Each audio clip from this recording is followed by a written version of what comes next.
आज का बाइबल का वचन यशाया का ग्रंथ अध्याय 38 वचन 1 से 6, 21, 22, 7 और 8। और आज का सुसमाचार सन्मति के अनुसार अध्याय 12 वचन 1 से 8। यशाया का ग्रंथ अध्याय 38 वचन 1 से 6, 21, 22, 7 और 8। उन दिनों हिजकिय्याह इतना बीमार पड़ा था कि वह मरने को हो गया है।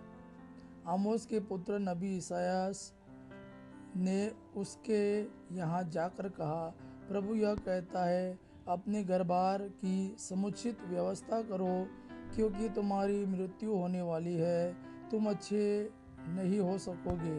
हिजकिय्याह ने दीवार की ओर मुँह कर प्रभु से यह प्रार्थना की, प्रभु कृपया याद कर कि मैं ईमानदारी और सच्चे हृदय से तेरी सेवा करता रहा और जो तुझे प्रिय है वही करता रहा। और हिजकिय्याह फुट फुट कर रोने लगा।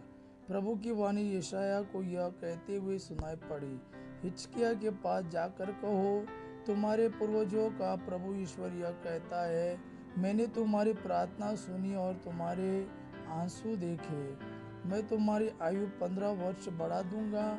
मैं तुमको और इस नगर को असुर के राजा के हाथ से छुड़ाऊंगा और इस नगर की रक्षा करूंगा।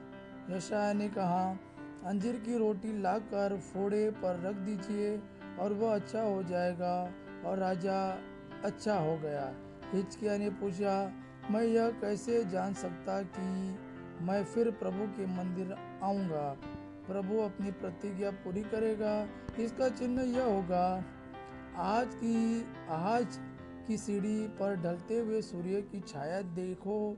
यह छाया सीढ़ी पर उतर रही है। मैं इसे 10 सोपान तक ऊपर चढ़ाऊंगा और जिस सीढ़ी पर सूर्य उतर चुका था वहाँ वह 10 सोपान तक पीछे हट गया।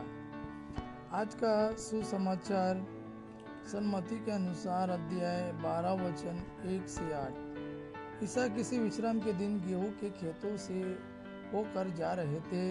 उनके शिष्यों को भूख लगी और वे बाले तोड़ तोड़ कर खाने लगे। यह देखकर फरीसियों ने ईसा से कहा, देखिए, जो काम विश्राम के दिन मना है आपके शिष्य वही कर रहे हैं। ईसा ने उनसे कहा, क्या तुम लोगों ने यह नहीं पढ़ा कि जब दाऊद और उनके साथियों को भूख लगी तो दाऊद ने क्या किया था? उन्होंने इस मंदिर में जाकर भेंट की रोटियां खाई। याजकों को छोड़ न तो उनको उन्हें खाने की आज्ञा थी और न उनके साथियों को। अथवा क्या तुम लोगों ने संहिता में यह नहीं पढ़ा कि याजक विश्राम के दिन का नियम तोड़ते तो है पर दोषी नहीं होते? मैं तुमसे कहता हूँ, यहाँ वह है जो मंदिर से भी महान है। मैं बलिदान नहीं बल्कि दया चाहता हूँ। यदि तुम लोगों ने इसका अर्थ समझ लिया होता तो निर्दोषों को दोषी नहीं ठहराया होता, क्योंकि मानव पुत्र विश्राम के दिन का स्वामी है। यह प्रभु का वाणी है। प्रभु को धन्यवाद। आबा पिता की महिमा और पुत्र यीशु का प्रेम आप पर सदा सर्वदा बना रहे। आमीन।